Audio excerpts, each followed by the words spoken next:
नमस्कार, राष्ट्रवाद में स्वागत है आपका। मैं हूं आपके साथ अनंत त्यागी। 3 फरवरी को एआईएमआईएम चीफ असदुद्दीन ओवैसी के काफिले पर 3 गोलियां चलाई जाती, हमला हुआ।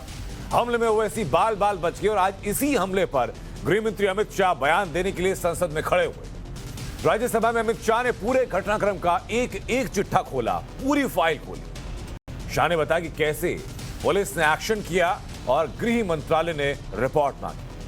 गृह मंत्री शाह ने आरोपी पर हो रही कार्रवाई का भी पूरा ब्यौरा संसद के सामने रखा। साथ ही ओवैसी से सरकार की ओर से दी जा रही सुरक्षा को लेने की बात कही। पहले सुनवाते हैं आपको कि गृह मंत्री अमित शाह ने क्या कहा। जनपद के वरिष्ठ अधिकारियों द्वारा घटनास्थल का निरीक्षण किया गया। विवेचना के क्रम में स्थानीय पुलिस ने त्वरित कार्यवाही करते हुए 2 अभियुक्तों को गिरफ्तार किया और उनसे 2 अनधिकृत पिस्तौल, प्रत्येक से एक और एक ऑल्टो कार की बरामद की गई है। घटनास्थल और वाहन का फोरेंसिक्स टीम द्वारा सूक्ष्मता से जांच किया जा रहा है और साक्ष्य एकत्रित किए जा रहे हैं। दोनों अभियुक्तों से उत्तर प्रदेश पुलिस द्वारा पूछताछ की जा रही है। जनपद में कानून और व्यवस्था की स्थिति नियंत्रण में और सामान्य है। कड़ी सतर्कता भी बरती जा रही है। केंद्रीय गृह मंत्रालय द्वारा तुरंत ही राज्य सरकार से रिपोर्ट प्राप्त की गई है और खतरे के आकलन के आधार पर उनका दिल्ली में बुलेट प्रूफ कार के साथ अखिल भारतीय स्तर पर केंद्रीय रिजर्व पुलिस बल की जेड श्रेणी की सुरक्षा प्रदान की गई है।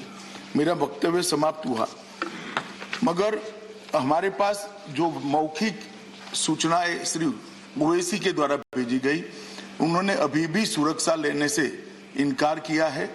मैं सदन के माध्यम से श्री ओवैसी को विनती करना चाहूंगा कि वो तत्काल सुरक्षा ले ले और हम सबकी चिंता का समाधान करें। धन्यवाद।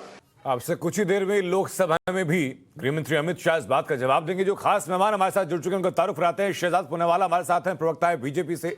शेखर अय्यर हमारे साथ जुड़ चुके हैं, वरिष्ठ पत्रकार हैं। सईदा फलक हमारे साथ हैं, प्रवक्ता हैं एआईएमआईएम से। वरुण पुरोहित हमारे साथ हैं कांग्रेस से और विवेक साइलेंस हमारे साथ जुड़ चुके हैं समाजवादी पार्टी से। बहुत स्वागत आप सभी लोगों का। सईदा फलक, में शुरुआत आप ही से करना चाहूंगा और वजह जानना चाहूंगा कि जिस वजह से असदुद्दीन ओवैसी सुरक्षा लेने के लिए राजी नहीं है। जी देखिए, Z+ से किसी पर हमला हुआ और उनको Z+ सिक्योरिटी प्रोवाइड कर देना मतलब एक बीमार का इलाज करना, ये बीमारी का इलाज नहीं है। जब रूल ऑफ लॉ पर अमल ही नहीं है, जब कानून को सही तरीके से फॉलो ही नहीं करता, तो Z+ सिक्योरिटी देने का क्या मतलब है। असदुद्दीन ओवैसी साहब बोल रहे हैं कि उनको A क्लास सिटीजन बनाया जाए। A क्लास सिटीजन की तरह उनको सिक्योरिटी दिए जैसा कि आम आदमी को देना चाहिए। पहले आप गरीबों को सिक्योरिटी दो, पहले आप दलितों को सिक्योरिटी दो, पहले आप मुसलमानों को सिक्योरिटी दो, उसके बाद आप Z+ सिक्योरिटी की बात करो। जो लोग जिन्होंने गोली मारी, सचिन और शुभम, उनके साथ आप क्या करने वाले हैं, पहले ये बताइए। यूएपीए कानून जो निकाले वो सिर्फ सिलेक्टिव लोगों पर ही क्यों? उनके ऊपर यूएपीए लगाइए, उनके ऊपर सेडिशन चार्जेस लगाइए, उसके बाद आप Z+ सिक्योरिटी की बात करिए ना। और जो बोल रहे हैं कि उत्तर प्रदेश में गुंडा राज खत्म हो गया, कहां से खत्म हुआ भाई गुंडा राज? गुंडों की तो हुकूमत है वहां पे, पुलिस ही गुंडा बन चुकी है और आप बोल रहे हैं कि वहां पे गुंडा राज खत्म हो गया। सईदा फलक, 2 चीजें हैं। पहली बात तो ये कि असदुद्दीन ओवैसी कोई आम आदमी नहीं है। ये बात आपकी बिल्कुल जायज है कि एक कैटेगरी के सिटीजन की सुविधाएं उनको मिलनी चाहिए, यानी राज्य में अपराध शून्य होना चाहिए।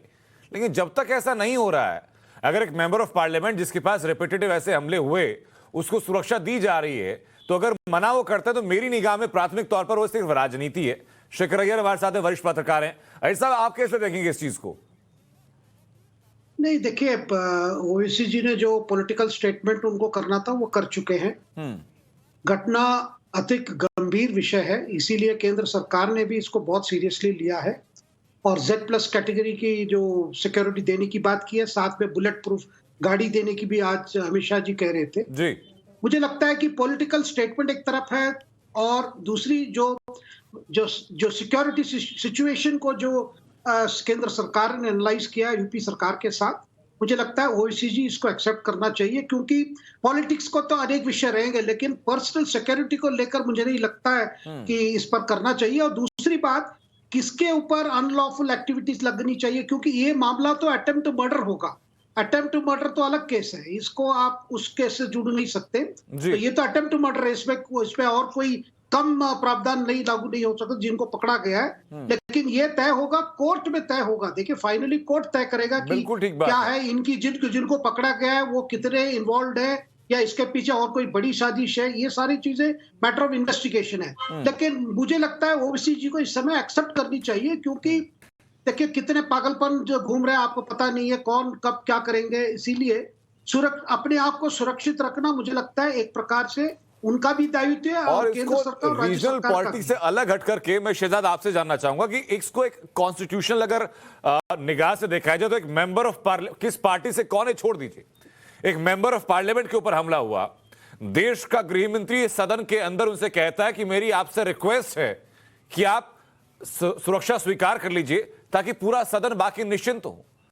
यानी एक मेंबर ऑफ पार्लियामेंट गृह मंत्री की रिक्वेस्ट तक सिर्फ इसलिए स्वीकार नहीं कर रहा है ताकि उनको पॉलिटिकल माइलेज मिल सके। गलत बात है। शहजाद पुनावाला देखिए आनंद जी, पहले तो हम सभी चिंतित है, चाहे वो कोई नागरिक हो या सांसद हो, किसी पर भी हमला होता है तो उनकी सुरक्षा को लेकर हम चिंतित रहते हैं। और इसीलिए आपने देखा होगा कि जबकि बंगाल में हमला हमारे राष्ट्रीय अध्यक्ष पर हुआ था और झंडेधारी लोगों ने हमला किया था, फिर भी आज तक उसमें कोई कार्रवाई नहीं हो पाई। और उस समय पर किस प्रकार से मजाक और हल्के में लिया जा रहा था। जब प्रधानमंत्री की सुरक्षा को लेकर इतना बड़ा खिलवाड़ हुआ तो उस विषय को भी एमआईएम और बाकी विपक्षी पार्टियों ने किस प्रकार से हल्के में लिया। इस प्रकार का रवैया ओवैसी जी के ऊपर जो हमला हुआ है उस पर नहीं किया गया। उल्टा 24 घंटों के भीतर आपने देखा दोनों अपराधी जेल की सलाखों के पीछे पहुंच गए। परंतु ये सिक्योरिटी का कम और पॉलिटिकल सिक्योरिटी का मामला ज्यादा नजर आ रहा है कि किस प्रकार से इस मामले को भुनाकर एक पॉलिटिकल नैरेटिव तैयार किया जाए और किस प्रकार से फिर से एक बार हिंदुत्व को इस प्रकार से कटघरे में खड़ा किया जाए। अब उस विषय पर अगर कोई इस पर राजनीति करना चाहता है तो मुझे लगता है कि वो दुर्भाग्यपूर्ण बात है। पर जहां तक सवाल है सिक्योरिटी को लेकर और आम आदमी को लेकर, मुझे लगता है कि आज देखिए एक बात स्पष्ट है कि इनके ऊपर सख्त से सख्त धाराएं लगी है। अब यूएपीए का कानून तो देश के खिलाफ, जब देशद्रोह होता है या देश के खिलाफ साजिश होती है तब ही लग सकता है। अगर ओवैसी जी अपने आप को देश मानते हैं या अगर ओवैसी की पार्टी के प्रवक्ता उन्हें देश मानते हैं जैसे इंदिरा को इंडिया माना जाता था, तब तो ठीक है, उनका तर्क हो सकता है यूएपीए लगे। परंतु मुझे लगता है कि जो यहां पर उपयुक्त कार्रवाई थी वो पुलिस ने की है। हाँ, आपकी एक बात से मैं कहूंगा शहजाद, बिल्कुल, और इसी सवाल को लेकर के मैं विवेक सालिस की बात भी चलूंगा कि बात बिल्कुल सही है कि लॉ क्या कहता है, पुलिस उस मामले में काम करेगी, कम धाराएं लगाई जाती हैं तो कोर्ट उस बारे में फैसला करेगी। लेकिन कम से कम सुरक्षा को लेकर के जो चिंतित लोग हैं, अगर गृह मंत्रालय कह रहा है कि भाई सुरक्षा ले लीजिए तो कम से कम सुरक्षा तो लें। विवेक सालिस साहब बताइए जरा, इस सुरक्षा से ऐतराज क्यों है? एक पब्लिक परसेप्शन ये भी बन रहा है कि भाई यूपी चुनाव में पॉलिटिकल माइलेज चाहिए, शायद इसलिए ऐसे बयान दिए जा रहे हैं। देखिए, सबको नमस्कार। ओवैसी साहब क्यों सुरक्षा नहीं लेना चाह रहे हैं ये ओवैसी साहब ही बेहतर बता पाए। उनके बारे में मैं कुछ नहीं कह पाऊंगा। लेनी चाहिए कि नहीं लेनी चाहिए सर? लेकिन चिंता सबको है कि आखिर उत्तर प्रदेश में ऐसा क्यों हो रहा है। भारतीय जनता पार्टी का तो ये दावा था कि उत्तर प्रदेश में जितने गुंडा माफिया हैं सब उत्तर प्रदेश छोड़ के भाग गए हैं, या तो यहाँ तो गुंडा राज बिल्कुल खत्म हो गया है। यही हमारे मुख्यमंत्री विवेक सालिस के शायद से सिग्नल्स ऑफ हो गए फिलहाल। जी आगे वापस आपकी आवाज आ रही है। जी देखिए, ये तो प्रमाणित हो गया है कि उत्तर प्रदेश में गुंडा राज अभी भी कायम है। और आपने बैठते ही कहा कि जब तक लॉ एंड ऑर्डर की सिचुएशन की प्रॉब्लम है तब तक उनको सिक्योरिटी लेनी चाहिए। आपने बैठते ही अपने ओपनिंग बिल्कुल ठीक बात है। अभी 2 लड़कों की बात थी कि जो दोनों जो पकड़े गए हैं और उन पे कार्रवाई हुई है, बड़ी अच्छी बात है। लेकिन उनकी जो पिक्चर्स है वो मुख्यमंत्री आवास के अंदर मुख्यमंत्री जी के साथ और दोनों डिप्टी सीएम के साथ वायरल भी हो रही है। वो भी सबने देखा कि ऐसा क्यों है। वो कंट्रोवर्शियल भाई हो सकता है, क्योंकि एक कहानी तो ये भी आ रही है कि जो 2 हमलावर हैं उनमें से किसी एक की मित्रता एआईएमआईएम के वरिष्ठ लोगों से भी थी, बहुत पुरानी मित्रता थी। एक थ्योरी ये भी सामने आ रही है, तो थ्योरीज क्या है समाज में छोड़ देते हैं। जी नहीं, थ्योरी मैं आपको एक और बता देता हूं। 2 लड़के वहां भी थे जब इंस्पेक्टर सुबोध सिंह की हत्या हुई। उनका नाम था योगेश राज और शिखर अग्रवाल। दोनों ने किस बर्बरता से इंस्पेक्टर सुबोध सिंह को बुलंदशहर में मारा था, हम लोग ने उस पर डिबेट भी की थी। वो एक बजरंग दल से थे, एक भारतीय जनता पार्टी से थे। जब वो लौट के आए, जब उनकी जमानत हुई, तो इसी भारतीय जनता पार्टी ने किस तरह से उनका स्वागत किया था वो सबने देखा था। और शिखर अग्रवाल को तो आपने पदाधिकारी भी बना दिया था। शहजाद भाई, क्या हो भैया, तुमने सुबोध सिंह का मर्डर किया है। हालांकि थोड़ा सा हम लोग ऑफ ट्रैक चर्चा से हुए, लेकिन सवाल आपका चूंकि वाजिब है तो मैं चाहूंगा कि शहजाद पूनावाला इसका जवाब भी दें। शहजाद, देखिए ये बात बिल्कुल साफ है और ये सवाल बहुत ईमानदार सवाल है कि अगर ये दावा किया जाता था कि प्रदेश में अपराधी या तो प्रदेश से बाहर हैं या जेल के अंदर, अपराध फिर भी हुए और मेंबर ऑफ पार्लियामेंट पर भी हमला हुआ, तो सवाल सरकार से भी है यहां पर। जी हाँ आनंद जी, निश्चित रूप से। हालांकि अभी तो चुनाव आयोग ने टेक ओवर कर दिया है और मॉडल कोड ऑफ कॉन्डक्ट लगा हुआ है, परंतु आपकी बात बिल्कुल सही है। जब हम कहते हैं कि अपराध का और कानून का राज, एक सेकंड जवाब देने दीजिए आनंद जी। देखिए, डिबेट डिस्टर्ब करने के लिए मैं भी कर सकता हूं, मैं इस प्रकार की डिबेट करता नहीं हूं। मैं अपना जवाब दूंगा, उसके बाद जवाब दे सकते हैं जी। कानून का राज स्थापित होना और माफिया का निजाम पर चोट लगना, इसका मतलब यह नहीं कि कोई हत्या नहीं होगी या कोई अप्रिय घटना नहीं होगी, पर हां, घटना अगर होती भी है तो उस पर किस प्रकार से तुरंत कार्रवाई होगी, इसमें अंतर देखिए। एक समय था कि मुकीम काला मोहम्मद फुरकान को संरक्षण दिया जाता था जो पलायन करवाते थे। आज वो हाथ जोड़ जोड़कर जेल जा रहे हैं और सरेंडर कर रहे हैं, ये फर्क है। आज फर्क ये है कि अप्रिय घटना होती है तो 24 घंटों के भीतर वो पकड़े जाते हैं अपराधी। मैं इनसे एक ही चीज पूछता हूं, आज एमआईएम की प्रवक्ता और सपा के प्रवक्ता दोनों है, मैं कहता हूं छाती ठोककर मुख्तार अंसारी एक माफिया डॉन है, उसके परिवार का, उसका कोई राजनीति में जगह नहीं होनी चाहिए। एमआईएम और समाजवादी पार्टी के प्रवक्ता से बोलकर दिखवाइए कि वो बोलेंगे। अरे जिनकी प्रत्याशियों की सूची में 75% क्रिमिनल हो, वो शुरू नाहिद हसन जेलधारी से लेकर बेलधारी आजू यूनुस पर समाप्त हो, जो रफीक अंसारी जैसे लोगों को टिकट दे, जो कहे हिंदू गर्दी, जो नफरत भरे शब्दों का इस्तेमाल करे और नफरत भरी जो उपाधि यूज करे हिंदुओं के लिए, उन लोगों के साथ वो चुनाव लड़ रहे हो, वो दूसरों को नफरत फैलाने की बात और कानून व्यवस्था की बात कतई ना करे। मैं आज चुनौती देता हूं विवेक साइलस और एमआईएम की जो प्रवक्ता है, दोनों कहें डंके की चोट पर कि मुख्तार अंसारी, उनसे आप दोनों से जवाब ले लीजिएगा। उससे पहले मैं जाना चाहूंगा वरुण पुरोहित के पास। बोलिए शैलज जी, विवेक भाई मैं आ रहा हूं आपके पास, विवेक भाई मैं आ रहा हूं और शहजाद की बातों का जवाब भी आप दीजिएगा। लेकिन वरुण जी मुझे बताइए जरा कि प्रदेश में अपराध के आंकड़े क्या हैं, अब चुनाव आयोग टेक ओवर कर चुका कि नहीं कर चुका, इन तमाम चीजों से अलग हटकर मुझे आसान भाषा में बताइए कि मेंबर ऑफ पार्लियामेंट के ऊपर हमला होता है, गृह मंत्री सदन के अंदर कहता है कि भाई आपसे मैं निवेदन करता हूं कि आप सिक्योरिटी ले लीजिए, तो क्या एतराज है? आनंद भाई, सबसे पहले तो डिबेट को पॉलिटिकल नहीं करें, मैं सबसे अनुरोध। जी आप बात कीजिए, अपनी बात कर। क्यों sir, where are we taking our India? We cannot lose our diversity, sir. I kindly request to the education minister to interfere in this issue to ensure the constitutional rights of the girls. That is real. सबका साथ, सबका विकास। लोकसभा की तस्वीरें आप देख रहे हैं और अब से कुछ ही देर में गृह मंत्री अमित शाह भी लोकसभा में जवाब देंगे असदुद्दीन ओवैसी को हुए हमले को लेकर के। अब से कुछ देर पहले गृह मंत्री अमित शाह ने राज्यसभा में जवाब दिया था और डिटेल जानकारी दी थी कि किस तरीके से इस मामले में जांच आगे बढ़ी। जो गाड़ी है उसकी फॉरेंसिक टीम अभी भी कर रही है और साथ ही साथ दोनों जो आरोपी हैं उनके ऊपर मुकदमा दर्ज करके जिसमें 307 की धारा भी लगाई गई और अपराध संशोधन अधिनियम 1937 की धारा 7 के तहत मामला दर्ज किया गया और अब इस मामले में कार्रवाई आगे की जा रही है। उसी जवाब को देते हुए गृह मंत्री अमित शाह ने सदन के अंदर ही ये रिक्वेस्ट भी की थी कि मैं member of parliament Asaduddin Owaisi से निवेदन करता हूं कि आप सुरक्षा स्वीकार कीजिए, क्योंकि इससे पहले भी जब उनके ऊपर ऐसी चीजें हुई तो कई दफा केंद्र की तरफ से सिफारिश की गई, मंजूरी दी गई कि आप केंद्र से सुरक्षा लीजिए, लेकिन ऐसा नहीं लिया गया। अब मैं निवेदन करता हूं कि आप सुरक्षा को स्वीकार करें और इस सदन को आप निश्चिंत करें इस मामले को लेकर कि आप सुरक्षित रहेंगे। अलग सब्जेक्ट है, बैठिए प्लीज।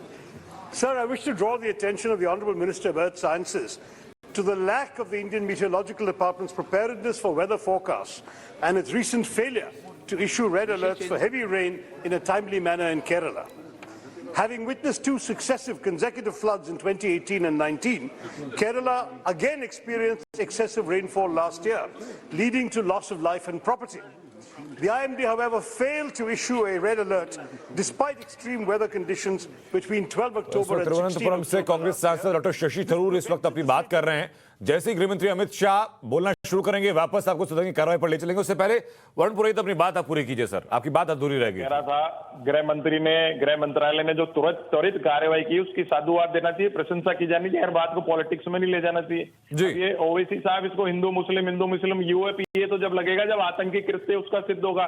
इसके पहले कैसे होगा तो कोर्ट तय करेगी, पुलिस तय करेगी। तुरंत कार्रवाई कर दी, गिरफ्तार कर लिया, वो अच्छी बात करिए। अब आप जो है वो सुरक्षा क्यों नहीं ले रहे जब केंद्र सरकार आग्रह कर रही है? सुरक्षा तुरंत ले लेनी चाहिए।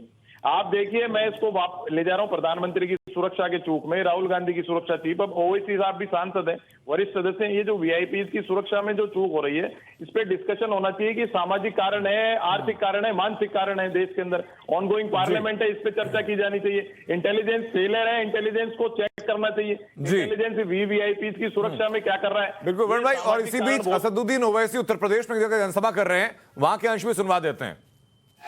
मैं घुटन की जिंदगी नहीं गुजार सकता, मैं आजाद पंछी की तरह अपनी जिंदगी गुजारना चाहता हूं।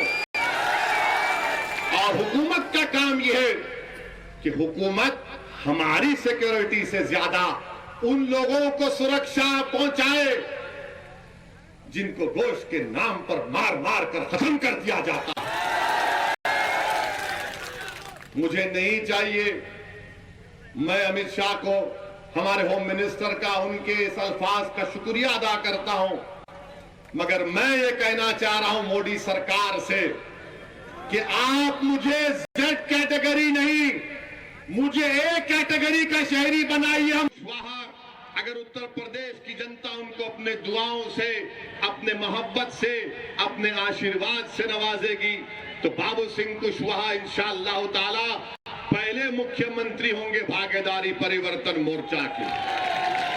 हमने तय किया कि उत्तर प्रदेश में भागीदारी परिवर्तन मोर्चा को सत्ता मिलती है तो 3 डिप्टी चीफ मिनिस्टर रहेंगे, एक अल्पसंख्यक समाज से मुसलमान और 2 अति पिछड़ा समाज के लोग रहेंगे।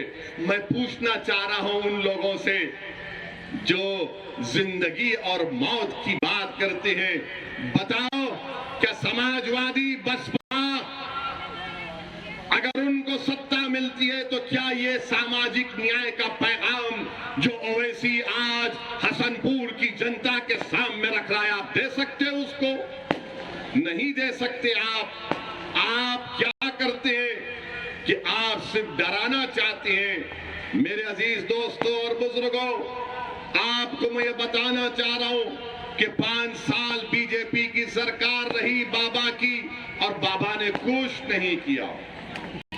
बाबा ने कुछ नहीं किया। बाबा ने कहा था 70 लाख नौकरियां देंगे। आज मैं नौजवान बड़ी तादाद में यहां पर खड़े हैं। मैं आपसे पूछना चाह रहा हूं कि 5-4.5 साल का ज्यादा वक्त हो गया, कितनों को सरकारी नौकरी मिली? हाथ उठाओ। कितनों को नौकरी चाहिए? हाथ उठाओ। बाबा जरा देखो, ये कितने हाथ उठे हुए हैं और ये हाथ ऐसे बटन पर जाएंगे, पतंग के निशान पर 14 तारीख को इंशाअल्लाह ताला। आज उत्तर प्रदेश में आपने सुना कि असदुद्दीन ओवैसी अब फिर वही दोहरा रहे हैं कि मैं आजाद पंछी की तरह जिंदगी जीना चाहता हूं, बंधा हुआ नहीं। मुझे सुरक्षा नहीं चाहिए जेड कैटेगरी की, बल्कि ए कैटेगरी का नागरिक की तरह मुझे ट्रीट किया जाए। बताइए जरा सईदा फलक, ये बयानबाजी नहीं तो और क्या है? एक मेंबर ऑफ पार्टी, आप ये फर्ज करके देखिए, खुदा ना खास्ता ऐसा ना हो, लेकिन अगर ऐसा हो जाता और असदुद्दीन ओवैसी को नुकसान पहुंच जाता तो यही आम नागरिक दंगे का शिकार हो जाता। सुनिए, आप लोग सब ये बोल रहे हैं कि वो एक असदुद्दीन ओवैसी साहब कोई मामूली आदमी नहीं है, वो एक पार्लियामेंटेरियन है।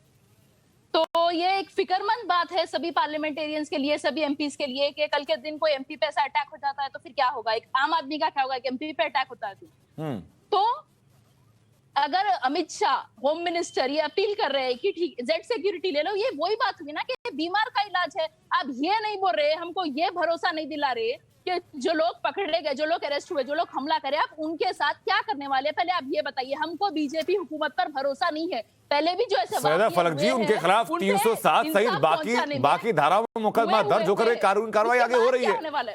कार्रवाई हो रही है, उसके बाद आगे क्या होगा? आगे इसका इंसाफ कैसे होगा? वो हमें अच्छा, आपके हिसाब से इंसाफ की परिभाषा क्या होती है, मुझे बताइए। कोई व्यक्ति गैर कानूनी हरकत करता है, किसी का अटेम्प्ट टू मर्डर की कोशिश करता है, मुझे बताइए उसके ऊपर अगर कानूनी कार्रवाई ये नहीं तो और क्या होती है?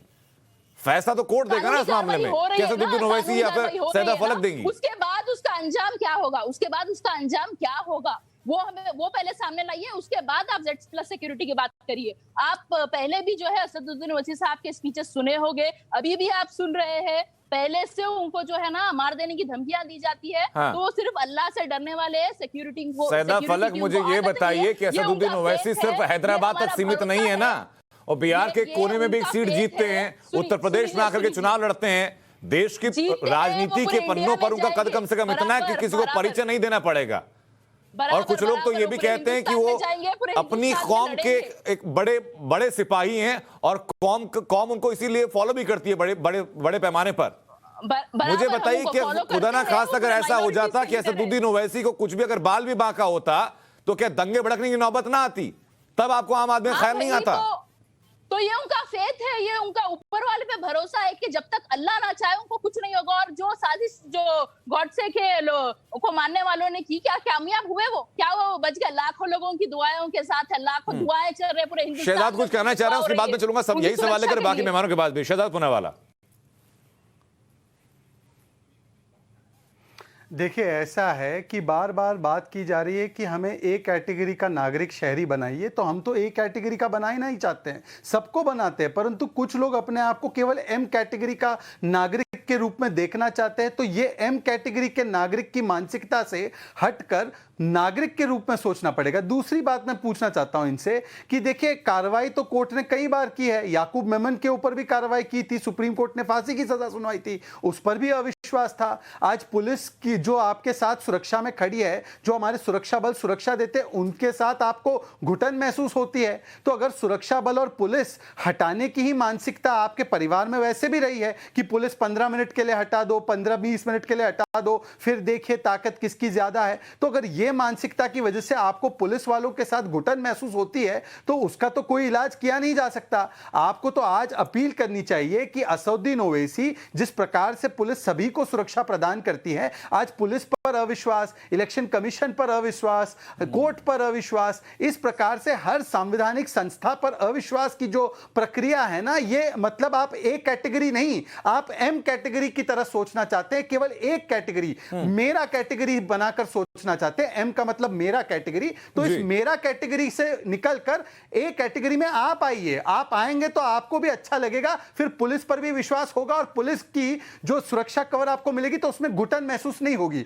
मुझे बताइए जरा कि क्या ये वोट अपीजमेंट नहीं है? पुलिस वालों के साथ आपको घुटन क्यों महसूस होती है? पॉलिटिकल स्टंट कर रहे हैं इस वक्त असदुद्दीन ओवैसी कि हमला उनके ऊपर हो तो अपनी सुरक्षा को लेकर के दुहाई भी वही दें, उनको सुरक्षा दी जाए तो सुरक्षा भी उनको नहीं चाहिए, कहते हैं मुझे घुटन होती है। नहीं, मुझे लगता है ये तो क्योंकि चुनाव की माहौल है वहां पे यूपी में, ओवैसी साहब चाहते हैं कि इसका पूरा फायदा लिया जाए ताकि थोड़ा सिंपैथी फैक्टर भी आ जाए। और एक ये तो बड़ा क्लियर है, इसमें कोई डाउट नहीं है, कोई किसी को डिनाई भी नहीं करनी चाहिए। लेकिन बात दूसरी बात है, देखिए आज अमित शाह जी के स्टेटमेंट में दूसरी बात थी। वो बात थी कि जब ओवैसी का मूवमेंट को लेकर अगर पुलिस को पता ना हो तो वो कैसे उनको सुरक्षा दे पाएंगे। इसीलिए उन्होंने कहा कि अगर हम पुलिस सिक्योरिटी होगी तो कम से कम उनकी मूवमेंट को ट्रैक कर सकते हैं और तुरंत जहां पे कोई खतरा की कोई इंटेलिजेंस हो कार्रवाई हो सकती है। देखिए, एक तो सिक्योरिटी ऑपरेशंस को लेकर है, लेकिन ओवैसी साहब खुद उस दिन कहा था कि उनको एक इम्पोर्टेड, शायद इम्पोर्टेड कार चाह रहे हैं कि बुलेट प्रूफ के, जो खुद व्यवस्था कर लेंगे, और दूसरी अपने पास वेपन रखना चाहते हैं, लाइसेंस तो ये रखना चाहते हैं, लेकिन वो मतलब पर्सनली रिस्पॉन्सिबल रहना चाहते हैं अपने सिक्योरिटी को लेकर। मुझे लगता है इसमें और ज्यादा पॉलिटिक्स नहीं होनी चाहिए। उन्होंने जो देखिए जो पॉलिटिकल स्टेटमेंट करना है उन्होंने कर चुके हैं, अभी कर भी रहे हैं। ऐसे कई लीडर्स करते हैं। देखिए, जब पार्लियामेंट हाउस पर भी अटैक हुआ था, हमने देखा है पार्लियामेंट हाउस पर भी अटैक हुआ था। अटैक कहीं भी कभी भी हो सकती है, लेकिन क्योंकि ऐसे करने वाले वो घूमते रहते हैं अपने आइडियोलॉजी से या अपने जो मानसिकता जो भी हो, लेकिन सुरक्षा के मामले में जो पुलिस सजेस्ट कर रही है, जो होम मिनिस्ट्री की तरफ से सजेस्ट कर रही है, मुझे लगता है कि एक रेस्पॉन्सिबल सिटीजन के नाते ओवैसी साहब को सुरक्षा एक्सेप्ट करनी चाहिए। एक छोटा सा सवाल मैं सैयदा फलक से करूंगा, उसके बाद मैं चलूंगा विवेक सारिस के पास। सैयदा बताइए जरा कि मुझे असदुद्दीन ओवैसी अपनी सुरक्षा को लेकर के फिक्रमंद है या नहीं है? देश तो है, सदन तो है, वो है कि नहीं है? भाई फिक्रमंद है, लेकिन उन्हें जब अल्लाह पे भरोसा है, अगर वो फिक्रमंद है, एक सेकंड मैं इसी बात को लेकर के मैं आगे बढ़ता हूं। सैयदा फलक, अगर वो फिक्रमंद है, इसलिए उसी की वजह रही कि वो बुलेट प्रूफ कार भी चाहते हैं, वो अपने लिए एक निजी वेपन रखने की परमिशन भी चाहते हैं कि अपने आप असलाह वो लेकर के घूमे। फिक्रमंद है ना? ये बोलिए मेरे को, आप मुझे ये बोलिए, अगर बीजेपी हुकूमत मुसलमानों को 1 लाख सिटीजन मानती है, ठीक है, 1 लाख सिटीजन मानती है, तो जो मुसलमानों के ऊपर जो मॉब लिंचिंग हो रही है गौ रक्षक के नाम पर, जय श्री राम ना बोलने पर जो मारा जा रहा है, उसके लिए कोई कानून क्यों नहीं निकालती? अगर बीजेपी हुकूमत मुसलमानों को 1 लाख सिटीजन मानती है, क्या सिर्फ धर्म विशेष के लोगों के लिए पार्टी है क्या? नहीं, सिर्फ धर्म विशेष के लिए यानी जो नाम में मुसलमान होने का जो आरोप लगता है, यही विचारधारा भी है। असदुद्दीन ओवैसी तो कॉन्स्टिट्यूशन की बात करते हैं। नहीं, कॉन्स्टिट्यूशन की बात करते हैं, क्योंकि इंडिया में लार्जेस्ट डेमोक्रेसी में मुसलमानों पर, दलितों पर, आदिवासियों पर, सब पर जुल्म हो रहा है, वो सबके लिए उठाते हैं आवाज। क्या बीजेपी हुकूमत अगर मुसलमानों को 1 लाख सिटीजन मानती है, तो सीएए में मुसलमानों को क्यों इंक्लूड नहीं किया गया? अगर 1 लाख सिटीजन मानते हैं, सैयदा फलक, लड़कियों को अब देखिए यहाँ मुझे आपत्ति हो जाएगी। तो ये सीए चर्चा का विषय नहीं था, अगर आप चर्चा का विषय फिर भी बना रही हैं तो इसके कायदे पढ़ लीजिएगा कि सीए किन के लिए बना था। इसके कायदा पढ़ लीजिएगा कि सीए की जो प्राथमिक परिभाषा थी वो क्या थी।